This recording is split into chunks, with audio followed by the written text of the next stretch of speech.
कर्म करे किस्मत बने, जीवन का यह मर्म, प्राणी तेरे हाथ में, तेरा अपना कर्म, तेरा अपना।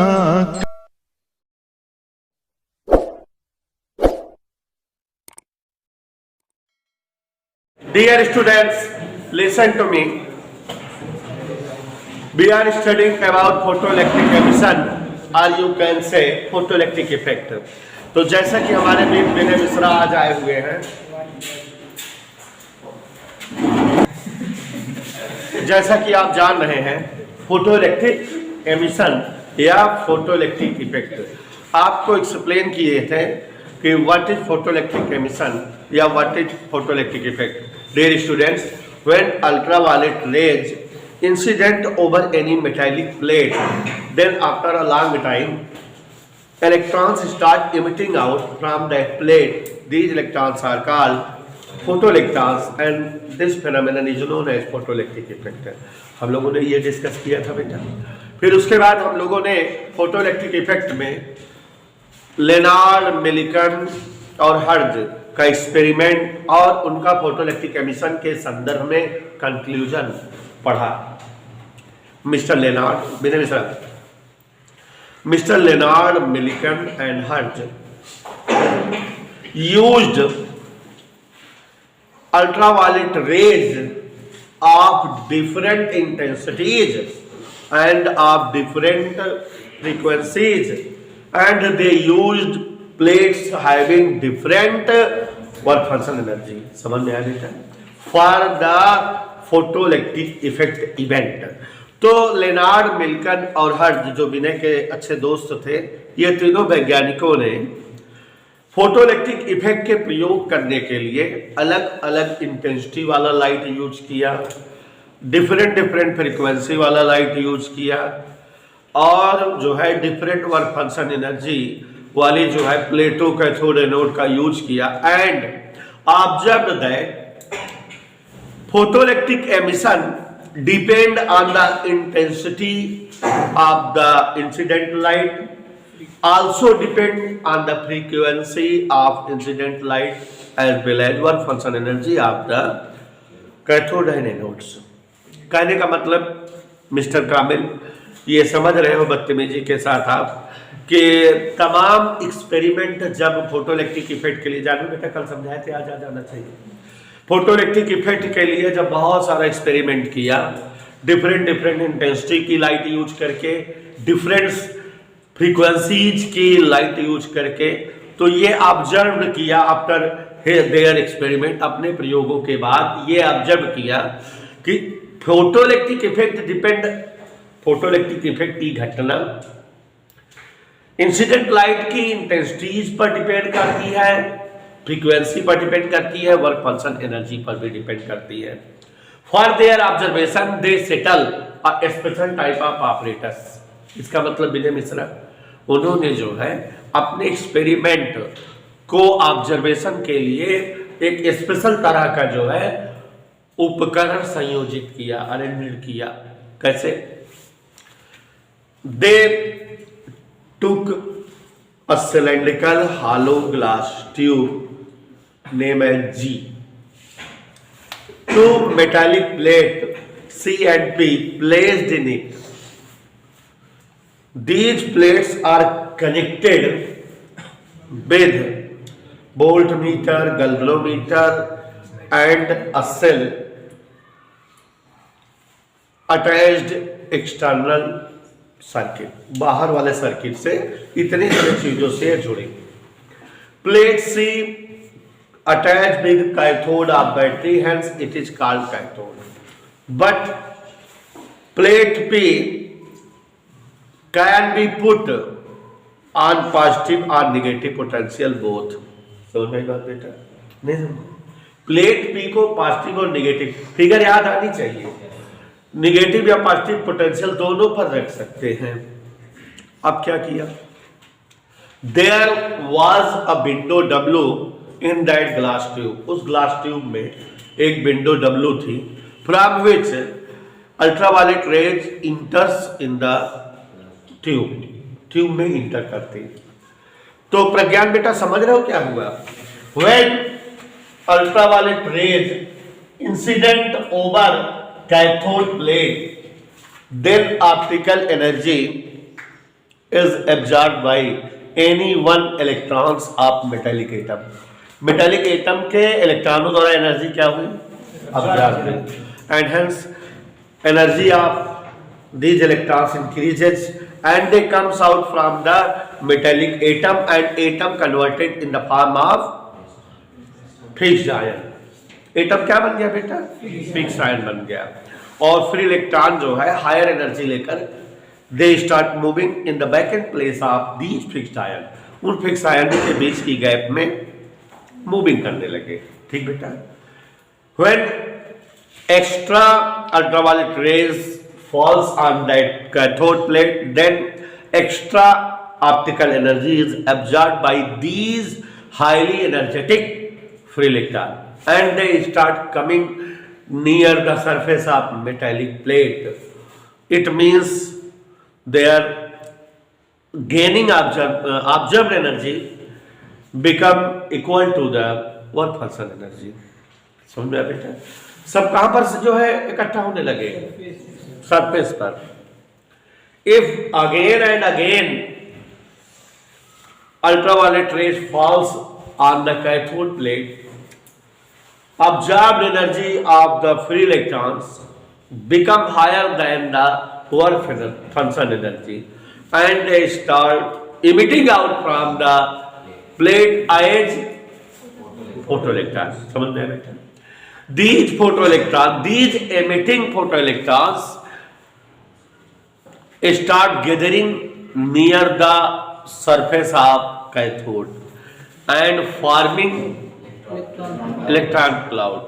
Due to electron cloud, photoelectric effect took place, repulsion force and stopped. Okay.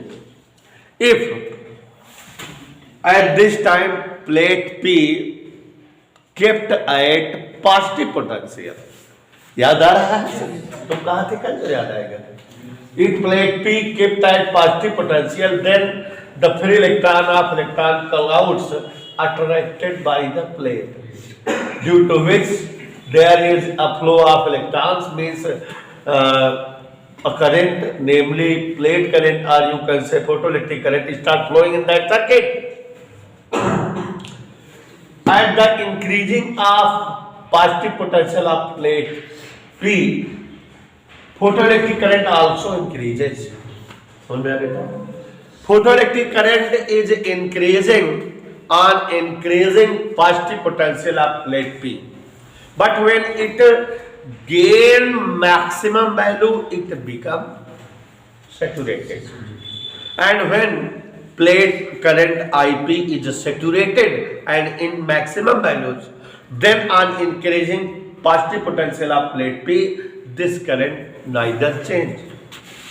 समझ में आ रहा है बेटा? क्या बता रहे थे सिद्धांत? कि अगर जो है प्लेट P का पॉजिटिव पोटेंशियल बढ़ाते रहे तो प्लेट करंट बढ़ते रहेगी और it gained maximum value and become saturated. ये जब अधिकतम मान को पहुंच जाएगी तो संतृप्त हो जाएगी, और when this current is saturated, then it does not depend on the positive potential of plate P. If you increase the positive potential of plate P, but plate current, saturated plate current not increased. Same है। At this time, if intensity of incident light, यही बताए थे कि जो light incident हो रही है मूर्ख, उसकी इंटेंसिटी अगर बढ़ा दिया जाए, बढ़ी हुई इंटेंसिटी की लाइट अगर यहाँ पर जो है फॉल्स हो, then saturated plate current increased. It means saturated plate current directly proportional to the value of intensity of incident light, and it is the first observation of Leonard Millikan experiment. देखो बेटा Pragyan, Jahnavi and all of you, theoretical topic है बेटा, हम प्रयास करें कि आप समझ जाओ। नहीं समझ रहे हो तो पूछो जहां ना समझ में आ रहा है। मुंह बंद करके ऐसे देखते रहने से आदर्श कोई फर्क नहीं पड़ेगा। हमको क्या, हम आगे बढ़ जाएंगे, फिर ऐसे मुंह बंदे रहेगा। कहीं दिक्कत हो तो पूछ लो ना कामिल। तो बदतमीजी के साथ कामिल चश्मा ऊपर करके ध्यान दो। It is the first observation in language. इसको भाषा में प्रज्ञान कैसे बोलेंगे? Photoelectric current IP is directly proportional to the intensity of, या जानवी इसको दूसरे शब्दों में बोलेंगे, कैसे और बोला जा सकता है? Rate of photoelectric emission is directly proportional to the amount of intensity of incident light. ठीक है बेटा। अब बेटा इफ ये डिपेंडिंग ऑफ इंटेंसिटी चल रहा है, if now plate P kept at negative potential, then photoelectrons coming from electron cloud get repulsion and plate current start decreasing. On increasing negative potential of plate P, plate current decreases and become zero. For which potential, negative maximum potential, this current becomes zero, that is called cutoff potential. Okay beta? Okay बच्चों बेटा। If plate P is at cutoff potential, means no plate current is flowing in the circuit. At this time, if you increase the intensity of incident light, there will be no effect to the plate current IP. मतलब अगर plate P cutoff potential पर है, means plate current आसिफदान zero है, तो आप अगर intensity बढ़ाते हो तो कोई करंट नहीं बढ़ती है, कोई करंट नहीं बनती। मूर्ख बेटा, इसका मतलब ये है कि ये इलेक्ट्रॉन यहां से यहां तक आ सके, इतना एनर्जी इनकी इंक्रीज नहीं होती। तो इसको हम जो है बेटा बोलते हैं, जानवी कैसे? The required energy for photoelectric emission does not depend on the intensity of incident light. It is the second observation of photoelectric effect. समझ में आया बेटा? यही दो लंबे हैं, तीसरे चौथे तो सरल है। When plate P is at cutoff potential and if we increase the frequency of incident light, then there will be producing of plate current. माने अगर इस पर इंसिडेंट लाइट की फ्रीक्वेंसी बढ़ा दें तो प्लेट करंट सर्किट में बहने लगती है। इसका मतलब इलेक्ट्रॉनों को इतनी एनर्जी आ गई कि वो यहां तक आ सके। तो ये तीसरा ऑब्जर्वेशन था, required energy for photoelectric emission is directly proportional to the frequency of incident light. समझ में बेटा? चौथा एकदम इजी था। फोटोइलेक्ट्रिक एमिशन के लिए फ्रीक्वेंसी जो इंसिडेंट लाइट की होती है must be greater than the threshold frequency. ठीक है। और पांचवा था, there will be no any time lag in between, there will be no any time lag in between photoelectric emission and incidence of light. Light के incident होने और electron के निकलने में कोई भी जो है समय नहीं होता, इंटरवल नहीं रहता, एट वंस होता है दोनों। तो बेटा अगर हमसे पूछा जाए what's are the laws of photoelectric effect, तो ये जो पांचों कंक्लूजन है लेनार्ड मिल्टन एक्सपेरिमेंट के, these are also called laws of photoelectric effect. तो फोटोइलेक्ट्रिक इफेक्ट के लॉज 5 हैं और वो क्या क्या है? Pragyan, what is the first law of photoelectric effect?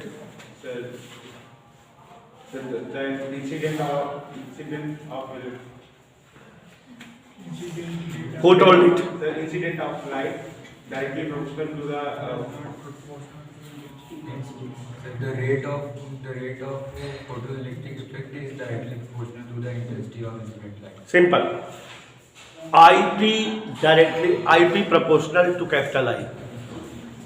Capital I means intensity. है ना? photoelectric current is directly proportional to the intensity of incident light। एक फर्स्ट ला सुन रहे बेटा, सेकंड ला क्या है?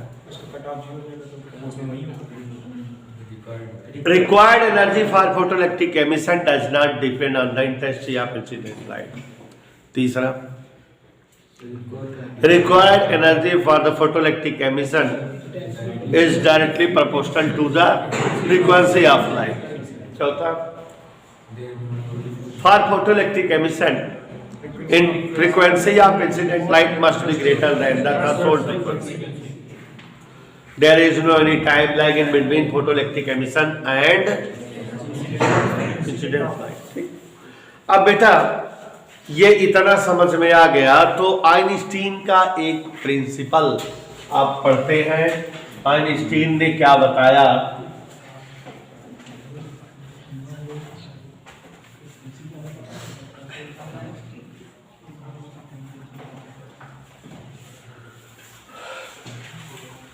Mr. Einstein told that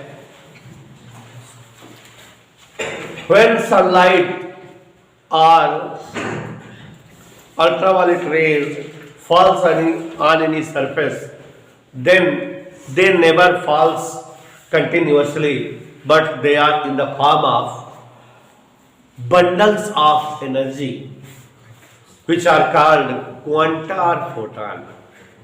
ठीक है, मतलब किसी सतह पर सनलाइट का आपतन निरंतर या लगातार न होकर ऊर्जा के पैकेट या बंडल के रूप में होता है।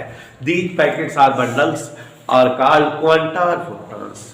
ठीक है, सनलाइट और अल्ट्रावायलेट रेज, चाहे जो कहो गधे, सनलाइट और ultraviolet rays never false on any surface continuously, माने सतत लगातार सूर्य का प्रकाश किसी सतह पर नहीं आपतित होता, but it falls in the form of bundles of energy और packets of energy. These packet of energy are called quanta और photon. Means sunlight always falls on any surface in the form of photon.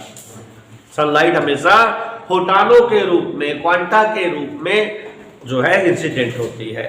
And a scientist named Mr. Planck gave a principle which is called Planck's principle। क्या है? According to Mr. Planck, energy of each photon must be directly proportional to the frequency of light। It means E equal AH nu। Here E is the energy of photon and nu is the frequency of incident light। Okay, and AH is known as Planck constant, 6.6 into 10 to the power minus 34 joule second। इधर देखो बेटा, its value is E upon d। ठीक है, तो आप सभी कथें समझ रहे हैं कि mister Einstein told energy sunlight always falls at any surface not continuously but in the form of packet of energy, bundles of energy which are called quanta or photons। Means energy fall on any surface in the form of photons। And according to Mr. Planck, energy of each photon lies proportional to its frequency। E proportional nu, E equal h nu, where h is known as Planck constant, evaluated as 6.6 into 10 to the power minus 34 joule second। Is that okay बेटा? अब बेटा Einstein's photoelectric effect equation, ठीक है, equation of photo electric effect, ये important है बेटा।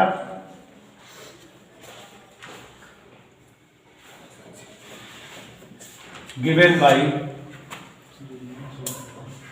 Einstein.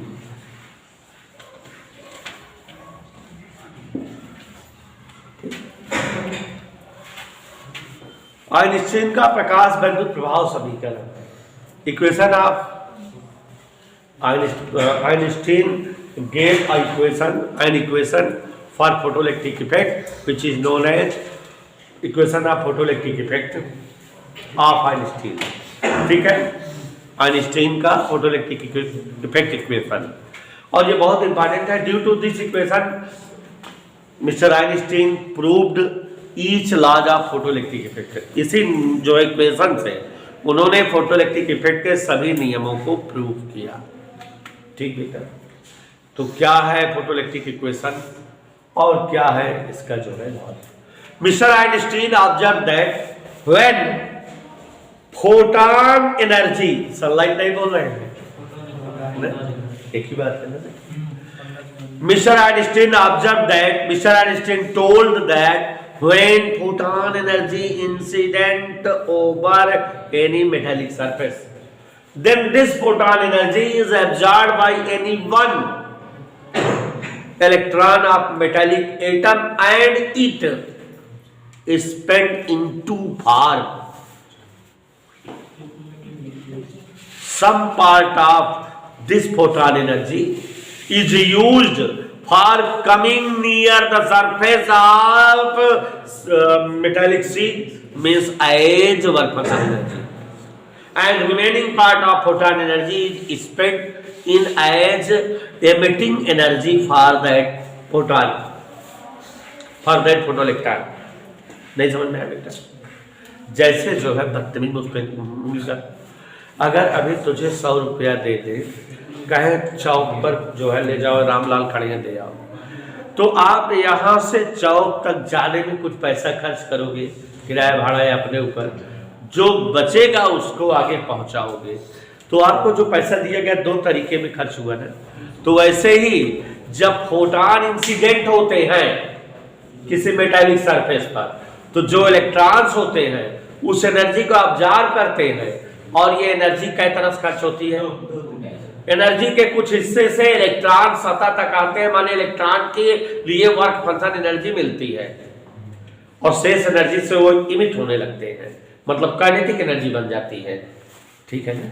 ये कौन बताया बेटा? आइंस्टीन.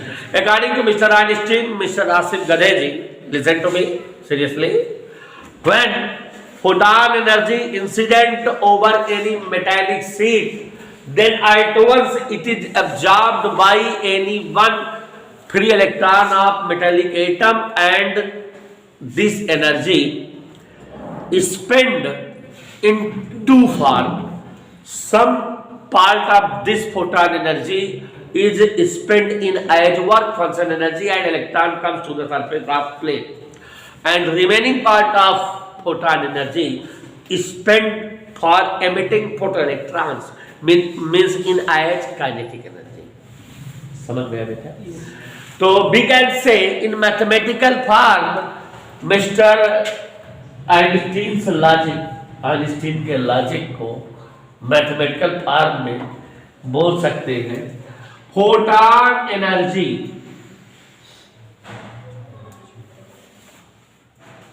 कौन पाया? क्या किया? खर्च किया 2 भागों में. कुछ भाग से सतह तक आया, माने वर्क फंक्शन एनर्जी के रूप में, और शेष पार्ट से क्या किया? दौड़ने लगा, बाहर निकलने लगा, काइनेटिक एनर्जी. फोटॉन एनर्जी का फार्मूला क्या होता है? वर्क फंक्शन एनर्जी का formula, because here frequency is threshold frequency, E k ऐसे लिखा रहने थे. जानू बेटा इसको इधर ले आओ. Nu minus nu not equal E k. यही फोटोइलेक्ट्रिक इफेक्ट का आइंस्टीन का इक्वेशन है. कठिन है सरल बेटा? सरल. काइनेटिक एनर्जी किसकी है? फोटोइलेक्ट्रॉन की. किसी चार्ज पार्टिकल की एनर्जी को ई भी लिखा जाता है, तो यहाँ ई वी नॉट लिखिए. वी नॉट क्या बताओ बेटा? Cut off potential. और ये जो है हाफ एम बी स्क्वायर भी लिखा जा सकता है. It is this equation of photoelectric effect given bye mister Einstein. सरल है कि नहीं बेटा? 3 नंबर पा गए आप लोग. केवल क्या बोलोगे जैन बदतमीज? According to mister Einstein, when photon energy incident over any metallic sheet, then at once this energy is absorbed by any one free electron, and also this energy is spent in two forms by that electron. Some part of photon energy is spent in the term of work function energy. कुछ भाग से electron सतह तक आता है, work function energy के रूप में खर्च होती है एनर्जी, एंड से इस पार्ट से electron start emitting out from that plate as photo electrons. Photo electron के रूप में वो प्लेट से बाहर आने लगता है, मतलब काइनेटिक एनर्जी के रूप में खर्च होती है। In mathematical form we can say photon energy is equal to photon work function energy plus kinetic energy, means h nu equal h nu naught plus e K, h nu minus nu नॉट equal e K equal e v naught equal half mv square. ये Einstein का बेटा क्या है, equation. इस equation की मदद से उन्होंने पांचों नियमों का प्रूफ दिया। पहले नियम का प्रूफ देने जा रहे हैं, ध्यान से सुनना प्रज्ञान।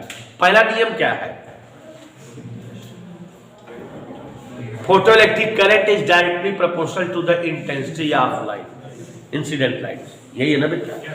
तो पहले समझो, according to mister Einstein, Einstein ने पहले बताया कि इंटेंसिटी क्या होती है। इंटेंसिटी तो जानो।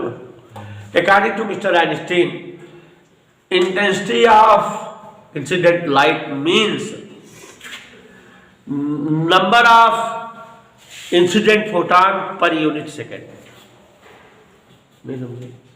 एक सेकेंड में जितना फोटॉन इंसिडेंट हो प्लेट पर, total number of photon per unit second is known as intensity of light. ठीक है, जैसे अगर किसी सतह पर 2 सेकेंड में 15 फोटॉन इंसिडेंट हो रहे हैं तो यहां इंटेंसिटी कितनी हुई, 7.5। कहते 1 सेकेंड में जितना फोटॉन इंसिडेंट हो उसे ही इंटेंसिटी बोलते हैं। According to Mr. Einstein, intensity of incident light means total number of photon incident over any plate per unit second. ठीक बेटा?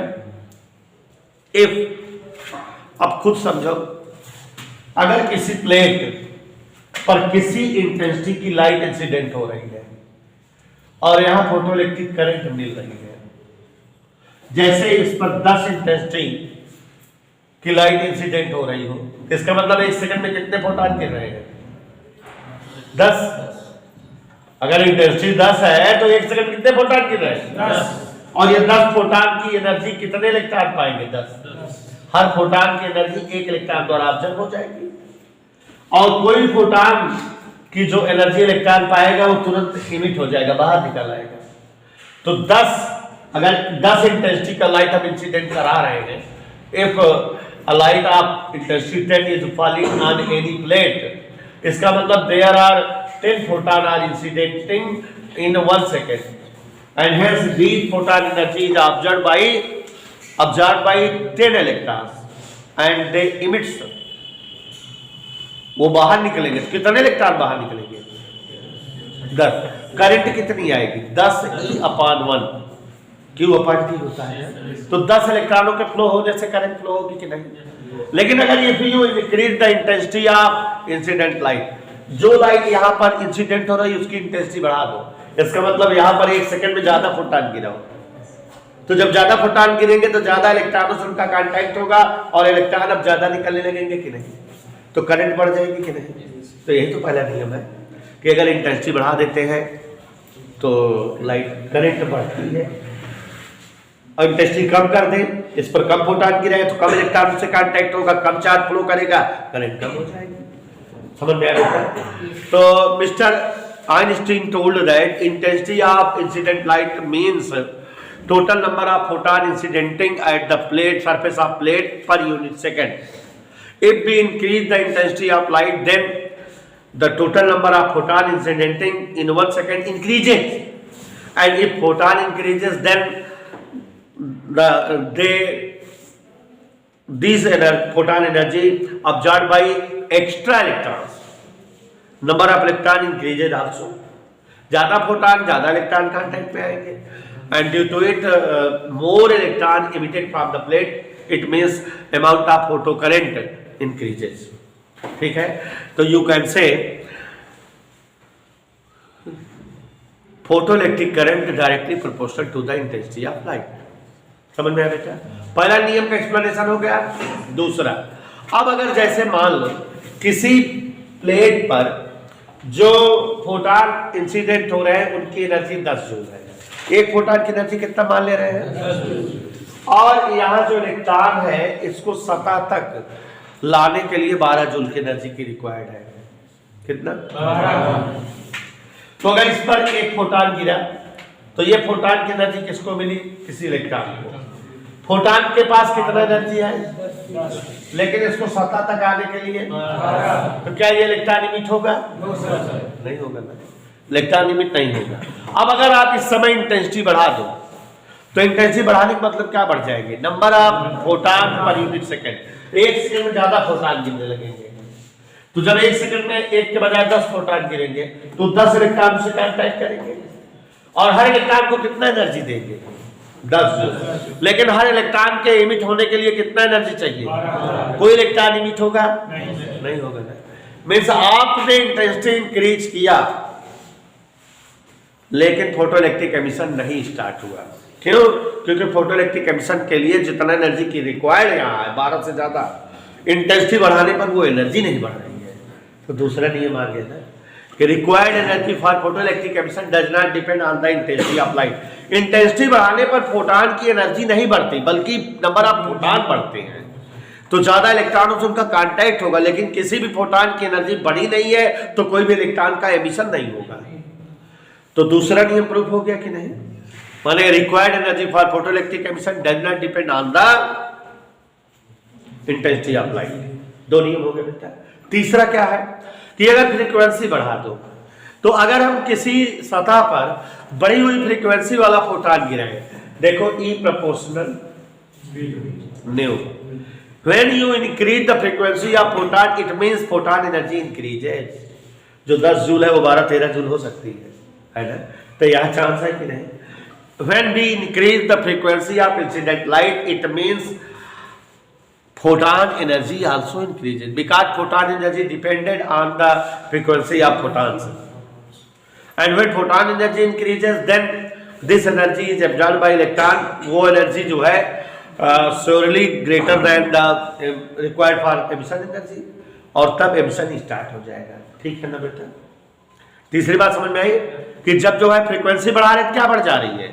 फोटॉन की एनर्जी भी बढ़ रही है। तो 10 से 12-13 जूल हो सकती है और इलेक्ट्रॉन का मिशन जारी हो सकता है। फोटॉन का नंबर यहाँ नहीं बढ़ेगा।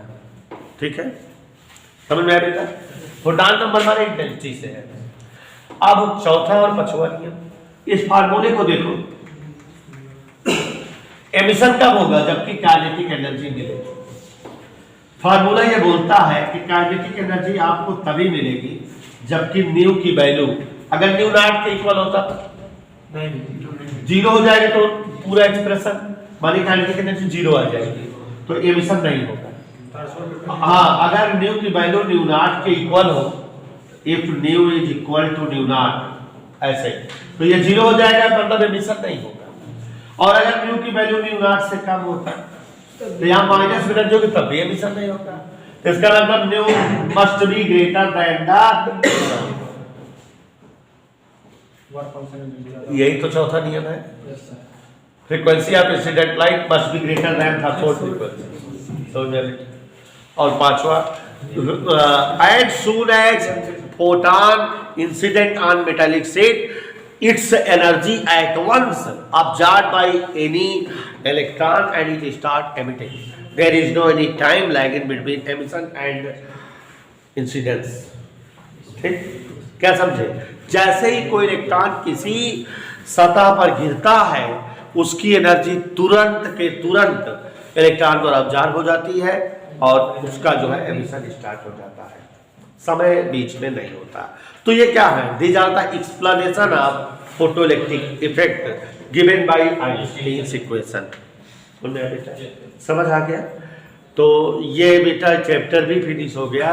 अब कुछ बुक्स में इस चैप्टर में एक और चैप्टर का कॉम्बिनेशन दिया है लेकिन मैं उसको अलग चैप्टर करके पढ़ाऊंगा। मैटर वेव, क्या है नाम चैप्टर का? बहुत मजेदार चैप्टर है।